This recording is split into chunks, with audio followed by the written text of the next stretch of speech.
একদা এক নাস্তিক ব্যক্তি তার 3টি প্রশ্নের উত্তর পাওয়ার জন্য বড় পীরের খানকায় গিয়ে উপস্থিত হলেন। সেখানে তিনি বড় পীরের একজন খাদেমকে দেখতে পেলেন। তারপর নাস্তিক ব্যক্তি খাদেমকে জিজ্ঞেস করলেন, আপনাদের বড় পীর কোথায়? তখন খাদেম বড় পীরের রুমটা দেখিয়ে দিল।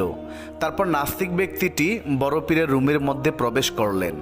অতঃপর বড় পীরকে দেখে নাস্তিক ব্যক্তিটি বললেন, আমি আপনার কাছে 3টি প্রশ্ন নিয়ে এসেছি। আমার এই 3টি প্রশ্নের উত্তর এখন পর্যন্ত কেউ দিতে পারেনি। আপনি কি আমার এই 3টি প্রশ্নের উত্তর দিতে পারবেন? তারপর বড় পীর ওই নাস্তিক ব্যক্তিকে বললেন, বলো দেখি তোমার 3টি কী প্রশ্ন? তখন নাস্তিক ব্যক্তিটি বলতে শুরু করলো, আমার প্রথম প্রশ্ন হলো, আল্লাহকে কেউ দেখেনি, তাহলে একজন মানুষ কিভাবে আল্লাহকে না দেখে কালিমাতে সাক্ষ্য দেয় যে আল্লাহ ছাড়া কোনো মাবুদ নেই? আমার দ্বিতীয় প্রশ্ন হলো, আল্লাহ তাআলা সমস্ত কিছুর উপর ক্ষমতাবান, তিনিই সব কিছুর নিয়ন্ত্রক, তাহলে কোনো খারাপ কাজের জন্য